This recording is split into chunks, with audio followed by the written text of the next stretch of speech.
صبح کے 7 بجے تھے۔ شیشے کے پیچھے سے دھوپ مریم کے کمرے میں ہلکی سی آ رہی تھی۔ ٹیبل پر ایک مہنگا اسمارٹ فون، لیپ ٹاپ اور کچھ کاسمیٹکس پڑے تھے، لیکن قرآن شریف جو اس کی امی نے عید پر دیا تھا دھول میں ڈھک گیا تھا۔ مریم ایک ماڈرن کالج اسٹوڈنٹ تھی، اسمارٹ، فیشنیبل، سوشل میڈیا پر مشہور۔ ہر فوٹو پہ ہزاروں لائکس اور پوسٹ پہ ماشاء اللہ بیوٹیفل کے کمنٹس، لیکن دل کے اندر سکون کی کمی تھی جسے وہ خود سمجھ نہیں پا رہی تھی۔ اس کے ابو ایک چھوٹے بزنس مین تھے اور امی سمپل اور دیندار عورت۔ ان کی کوشش ہوتی کہ مریم ہر دن نماز پڑھے، پر وہ ہمیشہ کہتی، امی ابھی ٹائم نہیں ہے، اسائنمنٹ کمپلیٹ کرنا ہے۔ اللہ دل دیکھتا ہے نا۔ امی چپ ہو جاتی، لیکن ان کی آنکھوں میں ایک اداسی چھپ جاتی۔ انہیں لگتا تھا مریم ان کے ہاتھ سے پھسل رہی ہے، دنیا کے چمک دھمک میں گم ہو چکی ہے۔ مریم ایک ریپیوٹیڈ کالج میں پڑھتی تھی۔ اس کے دوست اسے ایڈمائر کرتے تھے۔ Modern dressing sense, self confidence اور بولڈ سوچ اسے سب سے الگ بناتی تھی۔ لیکن ایک لڑکا تھا عارض، جو اسے دیکھ کر صرف مسکراتا، بات کم کرتا۔ وہ ہمیشہ لائبریری میں قرآن اور اسلامک بکس پڑھتا رہتا۔ مریم کو لگتا تھا وہ بورنگ ہے۔ ایک دن کینٹین میں اس کے فرینڈس نے مذاق میں کہا، مریم وہ عارض تجھے پسند کرتا ہے، پر وہ تو ریلیجیس ٹائپس ہے۔ اس کے جیسے لوگ انسٹا پہ اسٹیٹس بھی الحمدللہ لکھتے ہیں۔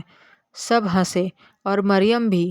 اس نے کہا، میں کسی سے اٹریکٹ ہوتی ہوں تو سیلف میڈ لوگوں سے، جو لائف کو انجوائے کرتے ہیں۔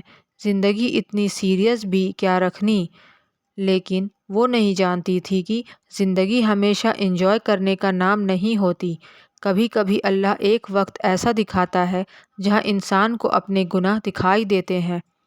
وہ رات مریم ایک پارٹی میں گئی۔ وہاں لاؤڈ میوزک، لائٹس اور ڈانس کا ماحول تھا۔ ہر کوئی ہنس رہا تھا، لیکن اس کا دل عجیب سا بھاری لگ رہا تھا۔ اس نے سوچا، میں خوش کیوں نہیں ہوں؟ میرے پاس تو سب کچھ ہے، فرینڈس، اچھی لکس، فیم، پھر بھی یہ دل خالی کیوں لگتا ہے؟ واپس آتے ہوئے اس نے ٹیکسی سے باہر دیکھا۔ ایک مسجد کے پاس سے گزرتے ہوئے چاند دکھائی دیا۔ اس وقت اذان کی آواز آ رہی تھی۔ اس کا دل کچھ سیکنڈز کے لیے رک گیا۔ اسے اپنا بچپن یاد آ گیا، جب وہ اپنی امی کے ساتھ صبح فجر کی اذان میں اٹھ کر نماز پڑھتی تھی۔ اس نے آنکھ بند کی اور ایک آنسو گر گیا۔ کب سے مہینوں سے اس نے سجدہ نہیں کیا۔ اس رات وہ سو نہیں پائی۔ پہلی بار اسے اپنی اندر کی خالی جگہ محسوس ہوئی، جو نہ فالوورز سے بھرتی نہ لائکس سے۔ اگلی صبح جب وہ کالج گئی، لائبریری میں ایک کارنر میں اس کی نظر عارض پر پڑی۔ وہ قرآن ٹرانسلیشن پڑھ رہا تھا۔ اس نے کیوریوسٹی میں پوچھا، تم یہ سب روز پڑھتے ہو، بور نہیں ہوتے؟ عارض نے مسکرا کر کہا، مریم بور تب لگتا ہے جب انسان اپنے مولا سے دور ہو۔ جب دل اللہ کے ذکر سے بھرتا ہے تو دنیا چھوٹی لگتی ہے۔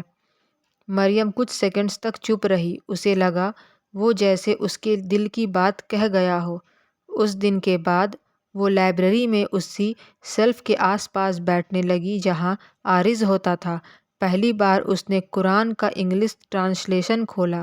سورہ الحدید کی ایک آیت نے اسے ہلا دیا، جو یہ تھی، جان لو کہ دنیا کی زندگی ایک کھیل، تماشا، زینت اور فخر کا ذریعہ ہے۔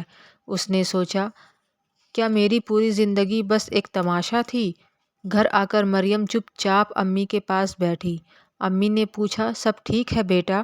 مریم نے صرف اتنا کہا، امی آپ میرے لیے دعا کریے، مجھے لگتا ہے میں خود کو کھو بیٹھی ہوں۔ امی کی آنکھیں بھر آئیں۔ انہوں نے اسے گلے لگایا اور کہا، بیٹا کوئی بھی دل اتنا دور نہیں جاتا کہ اللہ اسے واپس نہ بلا سکے۔ اس رات مریم نے نماز پڑھی، سالوں بعد۔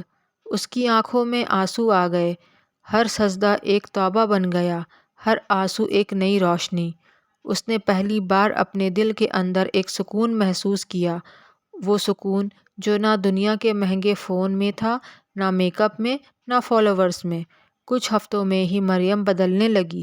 اب وہ سوشل میڈیا پر زیادہ وقت نہیں بتاتی۔ فیشن کے بدلے وہ سمپلسٹی میں سکون محسوس کرتی۔ اس نے حجاب پہنا، پہلی بار بنا کسی ڈر کے۔ کالج میں لوگ حیران رہ گئے۔ کچھ فرینڈس نے مذاق بھی بنایا، واؤ مریم، کیا یہ نیا فیشن ٹرینڈ ہے؟ مریم مسکرا کر بولی، نہیں یہ ٹرینڈ نہیں، میرا سکون ہے۔ عارض نے اسے دیکھا اور صرف اتنا کہا، الحمدللہ، اللہ جسے چاہے اسے ہدایت دیتا ہے۔ مریم نے دل میں کہا، شکریہ میرے مولا، تو نے مجھے واپس بلا لیا۔ لیکن اللہ اپنے بندوں کو ہمیشہ امتحان سے گزارتا ہے۔ ایک دن مریم کے ابو کا بزنس اچانک نقصان میں چلا گیا۔ گھر کا ماحول ٹینشن بھرا ہو گیا۔ امی پریشان تھی اور مریم کے پاس کوئی سولیوشن نہیں۔ پہلے وہ ایسے وقت میں گھبرا جاتی، لیکن اب اس نے اپنے ہاتھ اٹھائے اور دعاؤں میں لگ گئی، یا اللہ تو میرے گھر کے حالات بہتر کر، ہم پر اپنی رحمت برسا، مجھے صبر عطا کر۔ اس نے ہر دن نماز کے بعد دعا کی۔ اس کا یقین مضبوط ہو گیا کہ مشکل میں صبر کرنا ہی مومن کی پہچان ہے۔ 2 مہینے کے اندر اللہ نے نئی راہ کھول دی۔ ابو کے ایک پرانے دوست نے انہیں نئی پارٹنرشپ آفر کی اور ان کا کام دوبارہ چل پڑا۔ مریم نے سجدے شکر ادا کیا۔ اس نے محسوس کیا جب انسان اپنا بھروسہ اللہ پر رکھتا ہے تو دنیا اپنے آپ سیدھی ہو جاتی ہے۔ ایک دن عارض نے لائبریری میں مریم سے کہا، مریم، تمہیں دیکھ کر لگتا ہے کہ ہدایت کسی شخصیت سے نہیں، اللہ کی طرف لوٹنے سے ملتی ہے۔ مریم نے مسکرا کر کہا، مجھے لگا تھا کہ میں دنیا جیت رہی ہوں، لیکن میں نے اپنی روح ہار دی تھی۔ اب مجھے لگا ہے میں نے سب سے بڑا انعام جیت لیا، اللہ کا قرب۔ اس کی آنکھیں نم تھیں، لیکن دل میں نور تھا۔